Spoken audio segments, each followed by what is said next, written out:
Сәлеметсіздер ме? Бүгінгі манипуляцияның тақырыбы бұлшықетке инъекция орындау. Мақсаты бұлшықет ұлпаларына ерітіндіні енгізу. Ең алдымен бізге керекті құрал-жабдықтарды дайындап аламыз. Бізге дәрігер тағайындау парағы, дәрілік ерітінді және дәрілік зат және стерилді бір рет қолданатын қолғап және залалсыздандырылған шприцтер және лоток, анатомиялық пинцет және мақта шариктері және 70% этил спирті. Жоюға және жинауға арналған контейнер. Ең алдымен науқасқа жұмыс барысын түсіндіріп, оның келісімін алып аламыз. Сәлеметсіз бе? Мен Абытай Қарағат, сіздің мейіргеріңіз. Сіз Ашанметова Мунисасыз ғой, иә? Сіздің дәрігер тағайындау бойынша осы дәрілерге қандай да бір аллергиялық реакцияңыз бар ма? Жоқ. Онда инъекция жасауға келісіміңді бересіз бе? Иә, берем. Науқастың келісімін алдық, процедураға кірісейік. Ең алдымен қолымызды 151 бұйрыққа сәйкес гигиеналық деңгейде өңдейміз. Және қолымызды тері антисептигімен өңдейміз.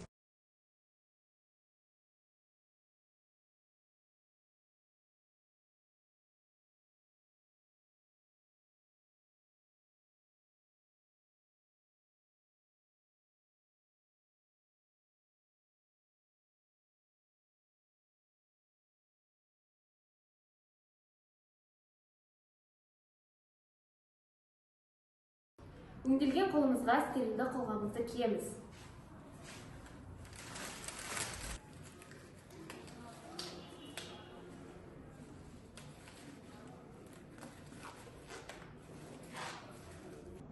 Орауын А класына тастап, дәрілік ерітіндімізді дайындаймыз. Шприцімізді алып, оны поршень жағынан ашамыз. Орауында құрастырылмаған болса, құрастырып аламыз. Дәл солай екінші шприцімізді де ашып құрастырамыз. Дәрілік ерітіндімізді алып, оның тар бөлігінен кең бөлігіне сұйықтықты түсіреміз. Залалсыздандырған мақта шаригін алып, жоғарыдан төмен өңдейміз. Мақта шаригін Б класының жұмсақ қалдықтарына тастаймыз. Екінші мақта шаригін алып, жіңішке бөлігіне орнатып, өзінен кері қарай сындырамын. Қолымыздағы мақта шаригі Б класының қатты қалдықтарына тастаймыз. Ампуланы сол қолдың екінші-үшінші саусағының ортасына орнатып, ашылған бөлігі алақанымызға қараңғы болу керек. Оң қолымызға шприцімізді алып, екінші саусағымыз шприцтің канюласында, бесінші саусағымыз поршенінде, үшінші, төртінші және бірінші саусақтарымыз цилиндрде болу керек. Ерітіндіні сорып аламыз. Сорып алғаннан кейін босаған ампуланы Б класының қатты қалдықтарына тастаймыз. Шприціміздің орауындағы қалпағын кигізіп, 1-2 тамшы ауасын шығарып аламыз. Шығарып алғаннан кейін оны лотогымызға саламыз. Дәрілік заттың бетін стерилді мақтамен сүртеміз.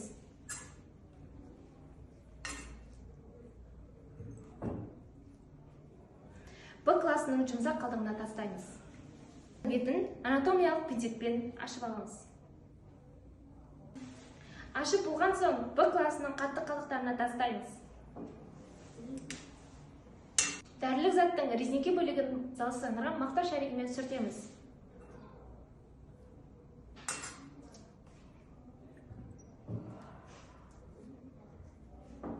Б класының жұмсақ қалдықтарына тастаймыз. Дайындап алған ерітіндіні дәрілік затқа енгіземіз. Шприцтің орауын А класына тастаймыз.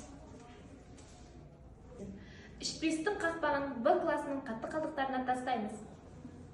Дәрілік ерітіндіні 90 градуста енгіземіз.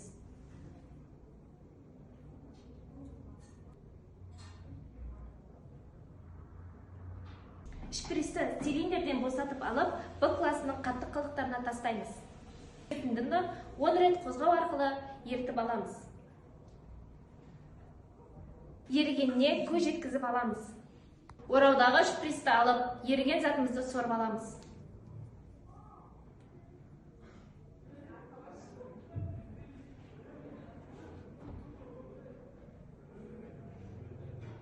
Шприцімізді алып, босаған флаконды Б класының қатты қалдықтарына тастаймыз.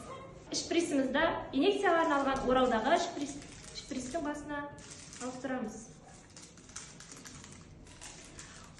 Ауаны ораудағы күйінде шығарып аламыз. Стерильді лотокқа дайындап алған ерітіндіміз бен 3 мақта мата шаригін саламыз.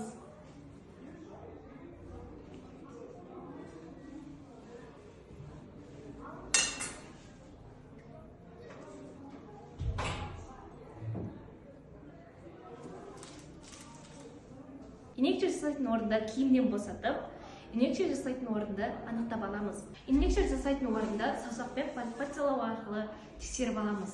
Қатаю мен түйін болмау керек. Анықтап алғаннан кейін залалсыздандырған мақта шариктермен өңдейміз. Бірінші мақта шаригімен екінші аймақты Б класының жұмсақ қалдығына тастаймыз. Екінші мақта шаригімен инекше жасайтын орынды Б класының жұмсақ қалдығына тастаймыз. Үшінші мақта шаригін сол қолымыздың 4-5 саусақ арасына орнатамыз. Оң қолымызға шприцті алып, сол қолымызбен инекция жасайтын орынды жылжытамыз. 90 градуста инемізді енгіземіз. 3/2 бөлігі ену керек. Ақырын дәрілік затымызды жібереміз. Қолымыздағы залалсыздандырған мақта шаригін инекцияланған орынға қойып, оң қолымызбен инені жылдам қозғалыспен суырып аламыз. Теріден мақта шаригін алмай, жеңіл уқалаймыз. Процедурамыз аяқталды. Қолданылған қалдықтарды А және Б контейнерлеріне бөліп саламыз. Орауды А класына, шприцімізді 90 градуста Б класының қатты қалдықтарына саламыз. Қолымыздағы қолғапты Б класының жұмсақ контейнеріне тастаймыз.